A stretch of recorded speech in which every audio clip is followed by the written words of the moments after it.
सीधा सवाल Sunday special में बात तो होगी बिहार की। अब किसी भी वक्त बिहार के चुनाव की तारीखों का ऐलान हो सकता है, आचार संहिता लग जाएगी, तैयारियां पहले से ही जोरों शोरों पर जारी हैं, वो अपने चरम पर पहुंचती दिखाई देंगी। ऐसे में आज मैं बात करने वाला हूं MY फैक्टर की। बिहार का जब जिक्र करो MY, वो MY है मुसलमान यादव वोट बैंक। लेकिन आज मैं इस MY की बात नहीं कर रहा हूं। एक और MY फैक्टर अब गढ़ा जा रहा है, महिला और युवा। यही वो रास्ता है सत्ता की गद्दी तक पहुंचने का। और इसमें कोई शक व शुबा आपके मन में नहीं होना चाहिए, कोई ताज्जुब नहीं होना चाहिए। जो 1 करोड़ महिलाओं को 10,000 रुपए दे दिए गए हैं, वो तो खाते में खटाखट डाले जा चुके हैं और टकाटक वोट भी पड़ेंगे। वो गेम चेंजर भी साबित होगा। और महिलाएं पुरुषों से ज्यादा बढ़ चढ़कर हिस्सा लेती हैं बिहार में चुनाव में। यह आंकड़ा मैंने आपको पिछली दफा बताया था, 6 से 7% का फर्क है पिछले 2 चुनावों में पुरुषों के मुकाबले। लेकिन अब युवाओं को भी रिझाने की कोशिश की जा रही है। और इसके पीछे एक वजह यह है कि बिहार सबसे युवा राज्य है दर्शकों पूरे देश में। औसत उम्र 22 साल है, 25 साल से कम आबादी 58% है। तो ऐसे में कल प्रधानमंत्री मोदी थे, महिलाओं को तो रिझाया पहले, फिर युवाओं को भी रिझाने लगे और बताने लगे, देखिए ये पलायन लालू राज में हुआ था, यहां शिक्षा व्यवस्था का बेड़ा गर्क कर दिया, स्कूल ही नहीं थे जी, ये तो हम आए तब हालात सुधरे हैं। पर हालात सुधर गए हैं क्या? अब बिहार का युवा पलायन नहीं कर रहा है क्या? स्कूल ऐसे खुल गए हैं कि बल्ले बल्ले हो गई है क्या? ड्रॉप आउट रेट में बिहार कहां है? ये कुछ ऐसे आंकड़े हैं, आंकड़े नहीं बताता कोई। जब सब्ज बाग दिखाए जाते हैं, मुंगेरी लाल के हसीन सपने जब परोसे जाते हैं, आंकड़े कहीं दबा दिए जाते हैं। तो आज थोड़े आंकड़े आपके सामने पेश करूंगा। और ये युवा जो एक अदद नौकरी के लिए लाठी खाता घूमता है, संविदा कर्मी राजस्व विभाग के, उनकी नौकरी छीन ली जाती है। हर तीसरे दिन पटना में रोजगार के नाम पर धरने प्रदर्शन हो रहे हैं। तो हालात सुधर गए हैं या बद से बदतर हो रहे हैं, या इतिहास का पाठ पढ़ाया जा रहा है और वर्तमान से ध्यान भटकाया जा रहा है? और इस सब में महिलाओं के भी अच्छे दिन आ गए हैं क्या? उनको 10,000 रुपए मिल रहे हैं। और युवाओं के भी अच्छे दिन आएंगे क्या? इसी पर आज मैं चर्चा करने वाला हूं। ऐसे में आपकी राय, आपके सुझाव और आपके सवाल अब सीधा सवाल के अहम हिस्सा बन चुके हैं। उनका रहेगा इंतजार। तो आज सीधा सवाल में हम बात करने वाले हैं शिक्षा की, रोजगार की, पलायन की और युवा की। केंद्र में तो युवा ही है। अब बिहार में युवा को लुभाने के लिए, रिझाने के लिए पुरजोर कोशिशें की जा रही हैं और इन 3 शब्दों का अब लगातार इस्तेमाल हो रहा है। कल प्रधानमंत्री मोदी बिहार में थे और वहां उन्होंने कहा कि पहले तो ईमानदारी से स्कूल ही नहीं खुलते थे, ना भर्तियां होती थी। बिहार से होने वाले पलायन की शुरुआत यहीं से हुई। पहले मतलब लालू राज में पलायन होता था, स्कूल ही नहीं थे, बुरा हाल था, सब छोड़कर भागे जा रहे थे। और अब वो कह रहे हैं कि भाई हमने तो मेडिकल कॉलेज, इंजीनियरिंग कॉलेज बना दिए, अब स्किल यूनिवर्सिटी भी बनेगी। वो स्किल इंडिया कार्यक्रम चला था ना 10 साल पहले, 1 करोड़ 36 लाख का कौशल विकास हुआ, 22 लाख को नौकरी मिली, 18% को। उसके बाद केंद्र में कोई बात नहीं हो रही, पर अब बिहार में स्किल यूनिवर्सिटी खोलने की बात हो रही है। पर जब यह दावा किया जा रहा है कि पलायन लालू राज में था, तो कितनी बेहतर हुई है स्थिति, ये मैं आपको बताने वाला हूं। पर पहले सुनिए प्रधानमंत्री ने क्या किया और पलटवार क्या कर रहे हैं तेजस्वी यादव। ईमानदारी से न स्कूल खुलते थे, न भर्तियां होती थी। कौन माँ बाप नहीं चाहता कि उसका बच्चा यहीं पढ़े और यहीं आगे बढ़े? लेकिन मजबूरी में लाखों बच्चों को बिहार छोड़कर बनारस, दिल्ली, मुंबई जाना पड़ा। यही पलायन की असली शुरुआत थी। के पास कुछ है ही नहीं अपना उपलब्धि, जिसके पास उपलब्धि नहीं है, 20 साल का हिसाब जो नहीं देना चाहते हैं, विजन जो नहीं बताना चाहते हैं, वो गाली देने के अलावा, पुरानी सरकारों को कोसने के अलावा और क्या कर सकते हैं।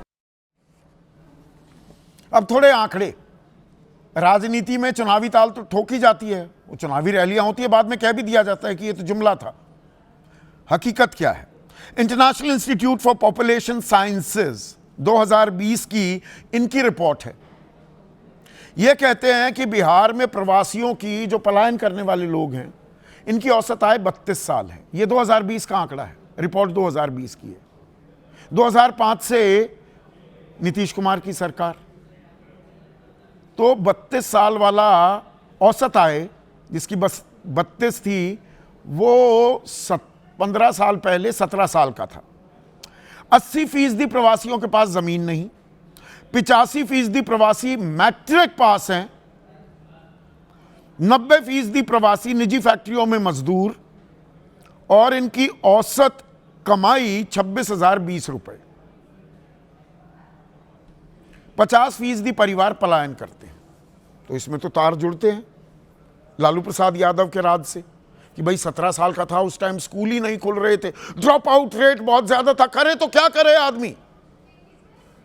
अब आज में आते हैं, इतिहास का ज्ञान आपको दिया और बीजेपी तो लगातार देती रहती है। अब थोड़ा वर्तमान का ज्ञान भी हो जाए, और वर्तमान में स्थिति क्या है।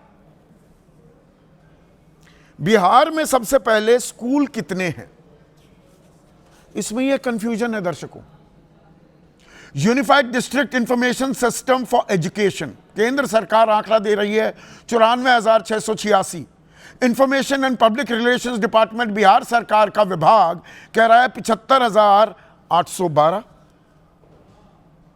इतना फर्क, 19,000 का फर्क स्कूलों का। अब ये कौन समझाएगा? और स्कूलों का हाल क्या है? 2,637 ऐसे स्कूल हैं जहां पर सिर्फ एक टीचर है। वो वीडियो भी आपने देखे होंगे, वायरल हुए। वो कितनी बढ़िया अंग्रेजी पढ़ा रहा था, टीचर अंग्रेजी का कोई ज्ञान ही नहीं था, और वो सब पढ़ा रहे हैं, अंग्रेजी भी, मैथ्स भी, साइंस भी, सोशल स्टडीज भी। एक शिक्षक स्कूलों में नामांकन कितने छात्रों का है? 2,91,127। 20,503 स्कूलों में बिजली की व्यवस्था नहीं है। 5,541 स्कूलों में लड़कियों के लिए शौचालय नहीं है, और डिजिटल लाइब्रेरी तो इन 75,000 मान लो या 94,000 मान लो। 1,214, ये भारी भरकम रकम इन स्कूलों में डिजिटल लाइब्रेरी है, बाकी में कुछ है ही नहीं। और बिहार में 2018, ये वर्तमान का आंकड़ा सुनिए, 2018-19 में कुल 2,49,000 छात्र एनरोल्ड थे, स्कूलों में जाते थे। 2023-24 में यह आंकड़ा गिरकर 2,13,00,000 रह गया। इतनी कमाल की शिक्षा व्यवस्था कर दी नीतीश सरकार ने, कोई पलायन नहीं होने दिया। सिर्फ 35,65,000 छात्रों ने स्कूल से वो ड्रॉप आउट कर दिया, स्कूल छोड़ दिया। वर्ल्ड क्लास स्कूल बने हुए थे, उन्होंने छोड़ दिया, न जाने क्यों छोड़ दिया। यह आंकड़ा सरकार नहीं बताएगी। अब इसमें एक और बात आ जाती है, महिलाओं को 10,000 रुपए दिए जा रहे हैं जीविका दीदी के नाम पर, रोजगार सृजित करेंगी 18 से 60 साल की उम्र की महिलाएं। युवाओं को तो अब रोजगार की दरकार ही नहीं है। जो थोड़े बहुत बच्चे बच गए 20 से 25 साल के, उनको 2 साल तक हर महीने 1,000 रुपए की भारी भरकम रकम दी जाएगी। उनको रोजगार सृजित करने की जरूरत नहीं है। यह भेदभाव क्यों है? क्या इसके पीछे एक बड़ी वजह यह है कि 2020 के चुनाव में जो 15 से 18 से 29 साल का वोटर था, first time second time voter, पुरुषों में उनकी पहली पसंद महागठबंधन था, ना कि एनडीए। 6% युवाओं ने ज्यादा वोट दिए महागठबंधन को। महिलाओं में तस्वीर उल्टी हो गई। 4% महिलाओं ने 18 से 29 साल की, उन्होंने अपनी पहली पसंद एनडीए को माना।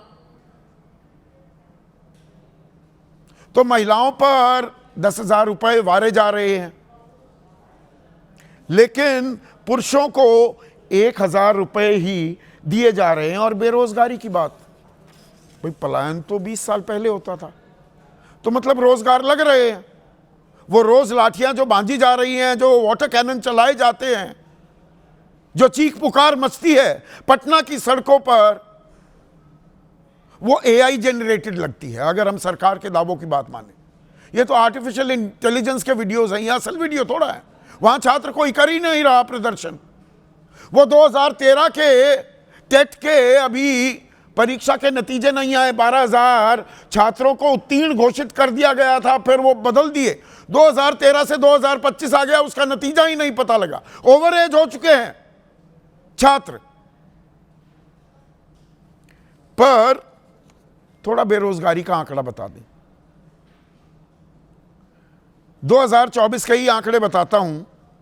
अक्टूबर दिसंबर पूरे साल बिहार राष्ट्रीय बेरोजगारी दर से कहीं ऊपर रहा। ये 15 से 29 साल की बात कर रहा हूं, इन्हीं को सबसे ज्यादा रोजगार चाहिए। 26.4%। नेशनल औसत, नेशनल एवरेज था 16.1%, यानी कि 10.3% ज्यादा बेरोजगारी। अब सरकार कह रही है कि हमने तो 50 लाख युवाओं को रोजगार दे दिए। प्रधानमंत्री ने भी यह बात कही और नीतीश कुमार भी कह रहे हैं कि अगस्त तक हमने कर दिया यह इंतजाम। 12 लाख सरकारी नौकरी दे दी, 12 लाख नौकरी दे दी, सरकारी नहीं नौकरी दे दी, और 38 लाख रोजगार सृजित कर दिए। 50 लाख पिछले 4 सालों में, 5 सालों में। और यही सरकार ने आंकड़ा दिया था सदन के पटल पर, विधानसभा में, कि 2005 से 2020 तक 15 साल में 8 लाख रोजगार सृजित किए। और जो आंकड़े सामने आते हैं, जिन पर गाजे बाजे के साथ प्रचार प्रसार किया गया, तो वो नवंबर 2023 में 1,20,000 शिक्षकों की नियुक्ति हुई। तब तेजस्वी यादव के साथ सरकार चला रहे थे नीतीश कुमार। और 13 जनवरी 2024, जनवरी के आखिर में, सरकार से, यानी कि नीतीश ने लालू प्रसाद यादव और तेजस्वी से दामन छिटक लिया था। उसी जनवरी की 13 तारीख को 1,10,000 स्कूली शिक्षकों को नियुक्ति पत्र दिए। यह आंकड़ा 2,30,000 का होता है। उसके अलावा वो नौकरियां कहां हैं? क्या कोई श्वेत पत्र आएगा या कोरी ताल ठोकी जाएगी? इसी पर आज मैं चर्चा करने वाला हूं। ऐसे में आज का सीधा सवाल, युवा वोट की दरकार। याद आया शिक्षा रोजगार, इसीलिए याद आया। और पलायन के लिए लालू जिम्मेदार। पलायन हुआ, इस बात को भी बिल्कुल नहीं नकारा जा सकता। भट्टा बैठ गया था शिक्षा व्यवस्था का। आपने क्या किया सरकार? या इतिहास का पाठ ही पढ़ाते रहेंगे?